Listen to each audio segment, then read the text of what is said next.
Hello, this is Janet Michael. In addition to hosting The Valley Today each weekday at noon on the River 95.3, I also produce podcasts, and I'm excited to introduce you to a new podcast series in partnership with Lord Fairfax Community College. Having provided higher education and career training for the past half-century, LFCC is tightly interwoven into the fabric of the Northern Shenandoah Valley and Piedmont regions. Join me every week for conversations with current and former students to hear their funny and inspiring stories as we learn about their journey to higher education, the role that LFCC has played, where they are now, and where they plan to go.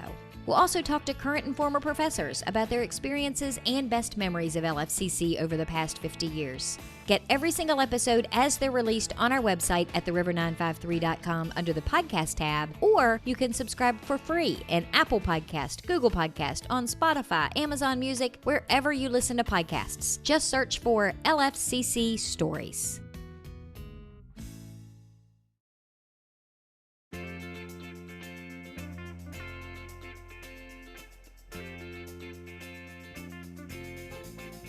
Hello and welcome to The Valley Today. I am your host, Janet Michael. Happy Wednesday. As you are listening to the show today, we have pre-recorded our conversation with Nathan Stalvey. He is the director at the Clark County Historical Association.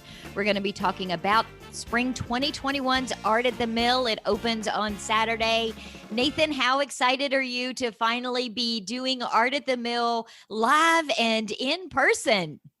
I am ecstatic. I'm absolutely ecstatic to bring this back. We sorely missed it last year, but it really hits you when the artists started dropping off their artworks. And you're like, oh my God, it's back. You just realized how long it had been since our last art show. I mean, we're now in our 31st year of doing this. And it's always amazing, and just watching all these local artists bring in their works and seeing what they've done during the pandemic, it's incredible. So I'm very happy. And it was a double whammy for you because you do two of these art shows a year. So you had to cancel both of them in the year. So, I mean, you kind of took a double hit there. Yes, we did. I mean, the art show was 78% of our annual operating budget. And when we lost both of those, that was tough. I mean, I spent the majority of last year writing grants, doing fundraising, getting the PPP money, making sure that we didn't have to cut staff hours or furlough staff, anything like that. Because without the art show, I mean, those are our operations right there. Now, the good thing is we had the mill open. We opened it in July, and that helped get us through. And, we put off some major projects to 2021, but now the bills are coming due, and we really need this art show money back to get our operations up and running again. It's been cool because you're one of the few people that I had on the show on a fairly regular basis. I went back and looked. It was like every 3 or 4 months I had you on the show, and we were talking about the very beginning of the pandemic and the impact it was having on CCHA. And then when we were kind of what we thought was midway, that turned out not to be midway through, and then the actual midway. And then you were on in January talking about that we could see the light at the end of the tunnel. You have now been fully vaccinated. I'm on shot number 1, hoping to get shot number 2 in the middle of May. We really are starting to come out of this. It's got to be great to be able to now welcome people into the mill to wander around. The show opens on Saturday. Give me the hours. So the show opens on Saturday. So the show will run from April 24th through May 9th. So it's going to end on Mother's Day. So a great day to take your mother out to buy her some art. And every Sunday through Friday during the show, those 2 weeks, the show is open from 12 to 5. And then on both Saturdays, it's 10 to 6. And if I come and want to buy a piece of art, do I get to take it off the wall and take it with me that day? Or do I have to wait till the show closes and come back and get it later? You get to take it right there with you. We take it off the wall for you. We'll wrap it up if you'd like. And you can take it home with you right there, then and there. And we're not just talking about pieces of art that are in a frame, watercolors, oil paintings, things like that. You have a lot of different types of art that are displayed at the mill. We do. And this year in particular, we have a lot more three-dimensional artworks in the show than we've had in the past. Now, it's mostly oils and acrylics and watercolors, but we have more three-dimensional works in there. We've got turned wood, we've got metal sculptures, we've got glass sculptures, we've got ceramics and pottery. We've got a wide range of art. There's something for everyone at this show. It's pretty incredible. There's some things that styles of art you've not seen before. I promise you, some rather large pieces too, and some small pieces. But it definitely looks very different. And one thing I will say about the show that's really fascinating is you'd mentioned that, I'd mentioned that you can take, when people buy their art, they can take it off the wall. Well, that enables us each day to rotate the art. So we've got more art upstairs. So as pieces sell, we bring more art down. So each day you go in, it's like you're looking at a different gallery because things are moved around, works have sold, more art comes down. So it is definitely an art show worth coming back more than once because you're seeing something different each time. I didn't realize that's how it worked. Now I've got to come every day because I don't want to miss something. And talk to me about pricing, because I know it runs the spectrum for, what the pricing is on these various pieces of art. Tell me, give me a range of pricing and then explain to me how this is a fundraiser for CCHA. So the prices range, talk about a wide range. They go from $35 to $10,000 and every price point in between.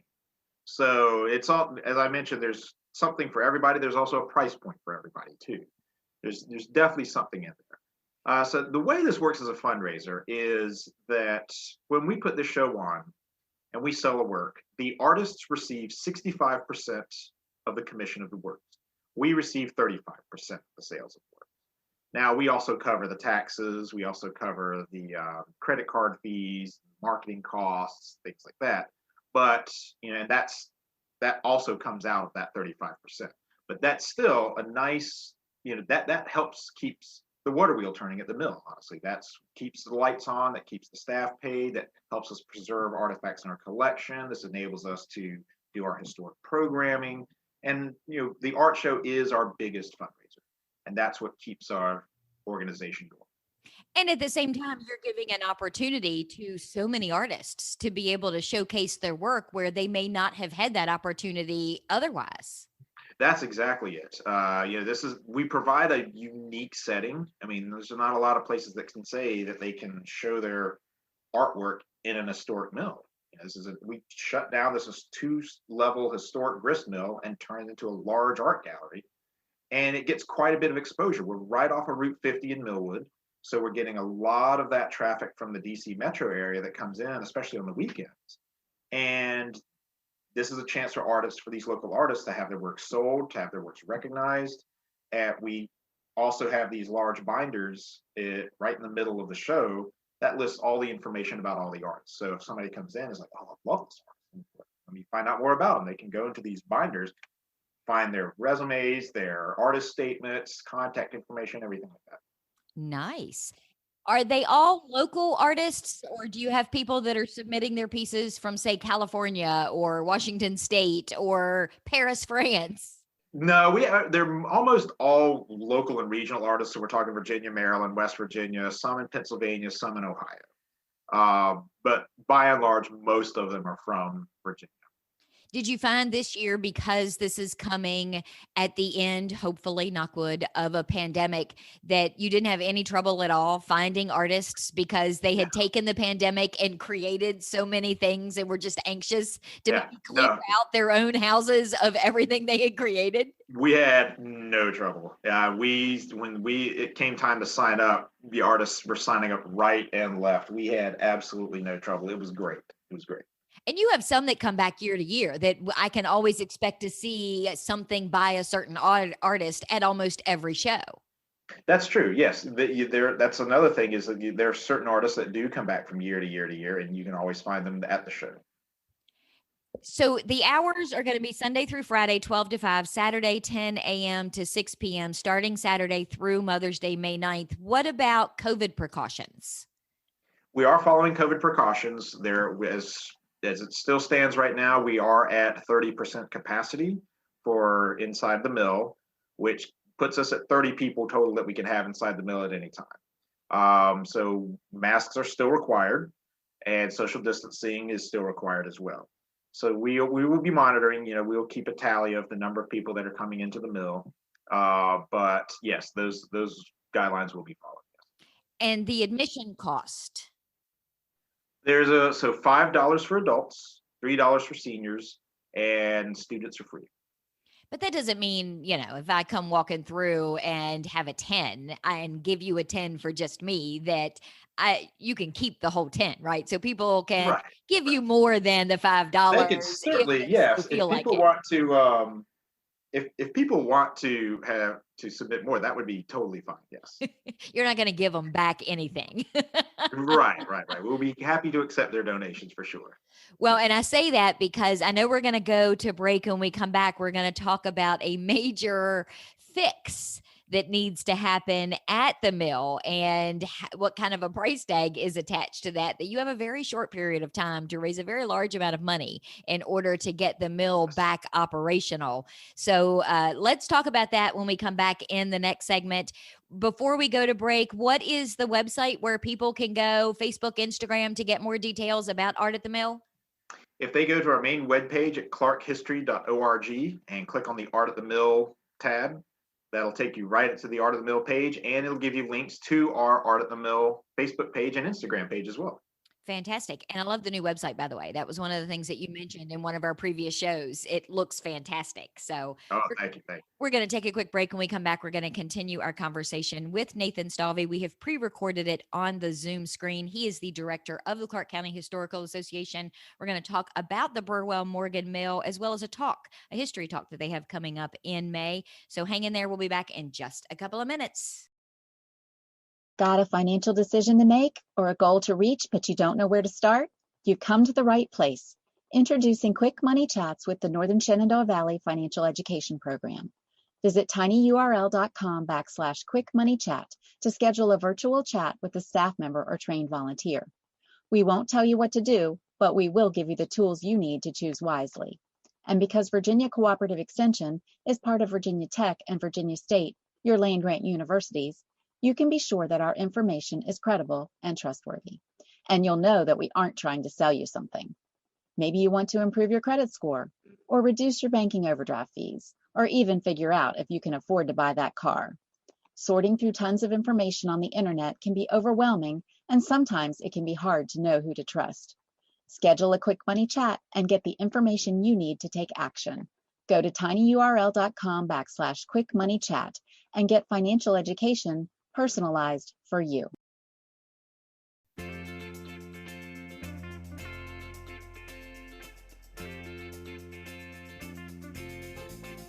Welcome back to the Valley today. I am your host, Janet Michael. Happy Wednesday. As you are listening to the show today, we have pre-recorded our conversation with Nathan Stalvey. He is the director at the Clark County Historical Association. In the first segment, we talked all about the Spring 2021 Art at the Mill. It is opening this Saturday, running through Mother's Day, May 9th. You can get all of the details at clarkhistory.org. Nathan, we were joking when we went to break about the admission for adults is $5, but if I show up and just hand you a 20, that's okay. I'm allowed to make that extra $15 donation. You were telling me before we started recording about a pretty large expense, a fix that needs to happen at the mill pretty quickly. What's up with the flume? Yes. So for those of you who don't know mill terminology, the flume is the wooden structure inside of the mill that holds the water. So if you go inside the mill and you take a look at the top of the water wheel, the flume is the section of the mill that feeds the water onto the water wheel. So without the flume, the mill cannot operate. That is what powers the water wheel. That's what feeds that water into the water wheel. The flume is about to collapse. Unfortunately, it's old.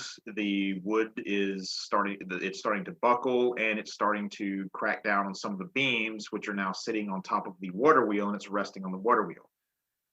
It needs to be completely removed and replaced, and it has to be done in a short amount of time. We're looking at a June remove and replace. It's going to be at least 2 to 2.5 weeks worth of work to do for somebody to come in and do. And the price tag, and not only that, the beams underneath it that hold the flume up need to be replaced. The flume is 22 feet long. The beams themselves are probably a good 20 feet long or 20 feet high. It's a lot of work. and it has to be specifically done by a millwright. They have to follow the historic guidelines. And yeah, we're looking at a price tag of $64,000 to do. And maybe in a normal year that didn't have a pandemic the previous year, you probably could have Right. finagled some things and moved some things around in your budget. But you're coming out of a year where to say that you were running on a shoestring is a gross overstatement. Absolutely. What are you going to do? So we're going to have to raise funds as quickly as possible. As I said, the work has to be done by June. We can't wait until later in the year. This is something that I'm putting our fundraising committee together. We've got a great team. We're going to brainstorm some ideas this week. We're going to start rolling things out. Thank you to one of our volunteers, Snow Fielding, who's been helping out at the art show every year for many years.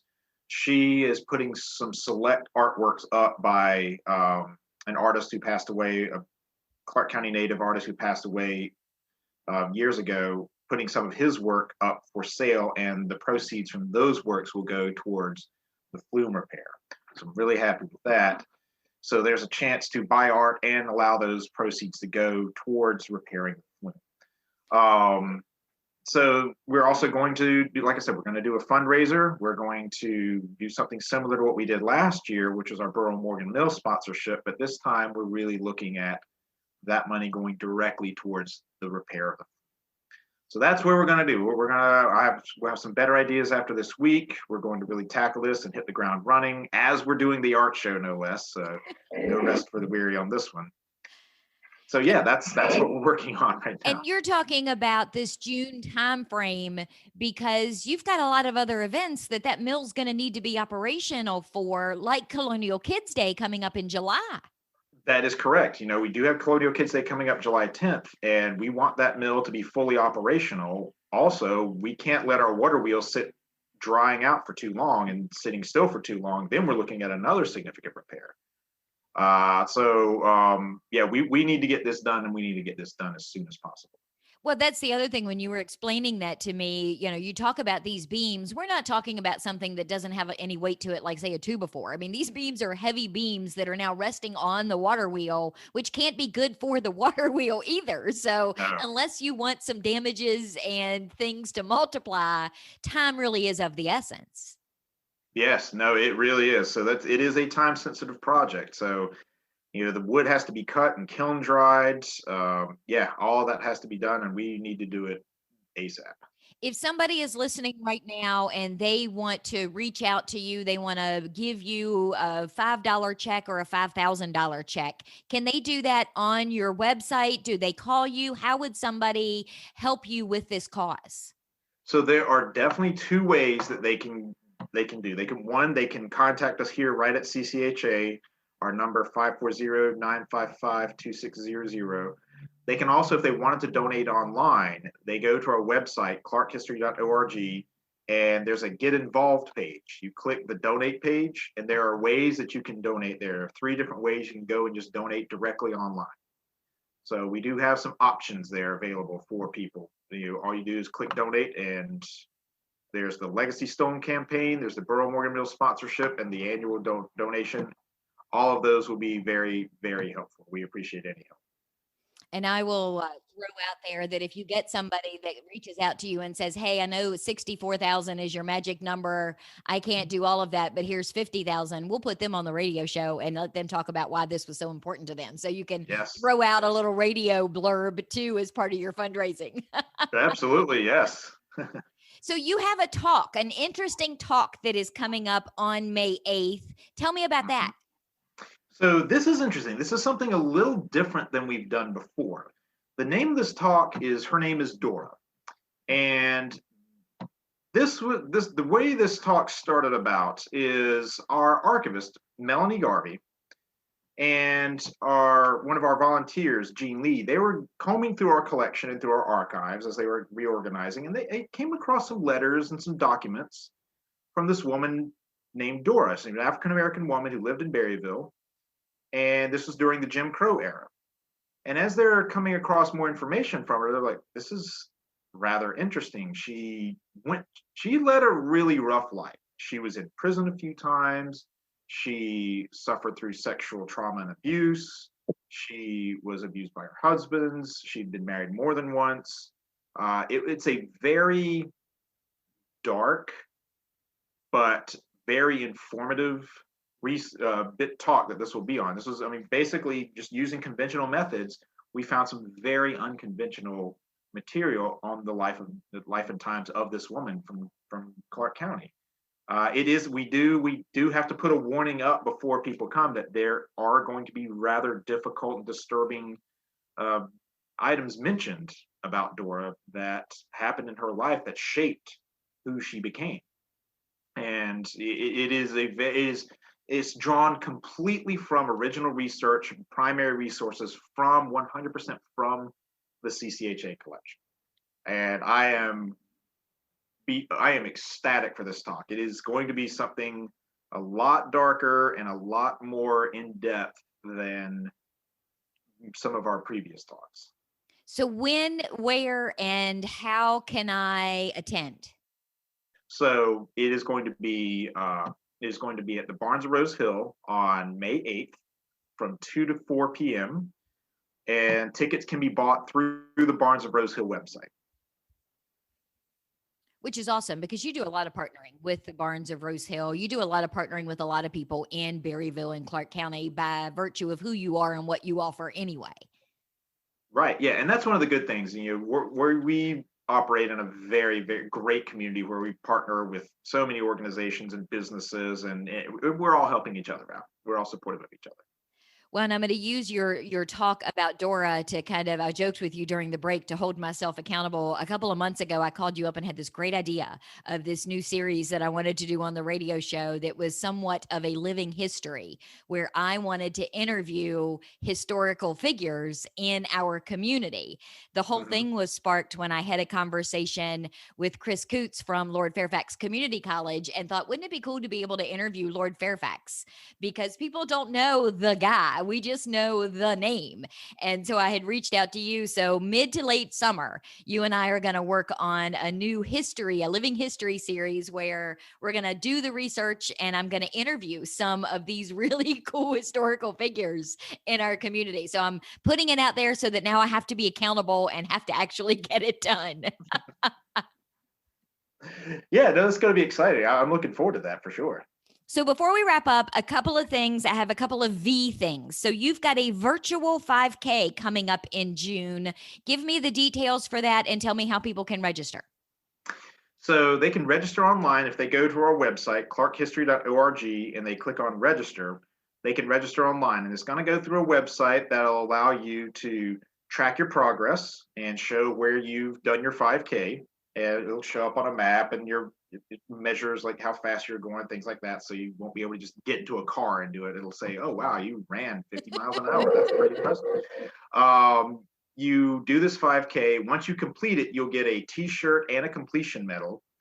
And if you dress up as your favorite historical figure from Clark, especially if you're from Clark County, but it can be anywhere, but favorite historical figure while you're doing it, you'll be entered to win a $100 prize. So it's a good. We want to add history, and you must run by some historical markers. Like you tag yourself. When you're doing the run, you must stop and tag yourself on tag us on social media by a historical marker at Clark History, hashtag Clark History, and tag us as you go by and show that you're actually doing these historic routes and running by something historic and learning something.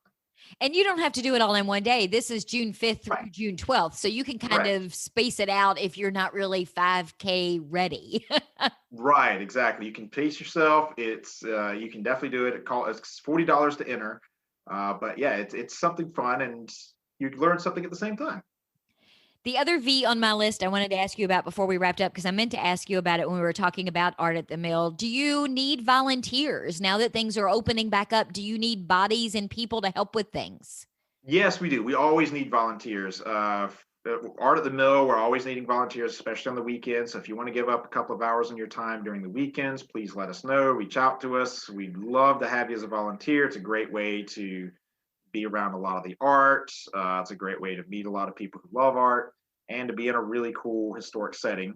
We also need volunteers for some of our programs. We're selling out. We're selling it. We've sold out of our Cool Springs Battlefield Talk. That's going to be this Saturday. We sold out of that a couple of weeks ago. We sold out of our Miller's Training School on May 15th. We've already sold 14 tickets to Colonial Kids Day in July. Yeah, we're selling out of our programs fast, and because it's going to be that busy, we would appreciate any volunteer help. Fantastic. And they can get more information about volunteering on your website at clarkhistory.org. That is correct. Yes, they can fill out. They can go to our website right there, contact us under Get Involved page. You can click on the volunteer, and there's a volunteer sheet there. Fantastic. And they can find you on Facebook and Instagram and send a private message there too if they need to. Absolutely, at Clark History, and that's capital C, capital H. With an E on the end of Clark. With an E on the end of Clark. Very important to remember, yes. Well, we all kind of know it, but sometimes we forget. And as I have learned in the last couple of years, a lot of new people are moving into our area that don't always remember that E at the end of Clark. So we got to remind them where we can. Exactly. So Art at the Mill opens this Saturday, April 24th. It runs through Mother's Day, May 9th, Sunday through Friday. The hours are noon to 5. On Saturdays, it is 10 a.m. to 6 p.m. Adults are $5. Seniors are $3. Students are free, but you can give as much as you want when you get to the door. Nathan, thank you for meeting up with me and pre-recording our conversation today. Yes, thank you, Janet. Always a pleasure to be here. I will be back tomorrow for a live in the studio show. So you know what that means. That means it's Lieutenant Warren Gosnell from the Frederick County Sheriff's Office. We're going to be doing our Traffic Safety Thursday episode. Meet me back here a few minutes after noon, and we will be live just for you.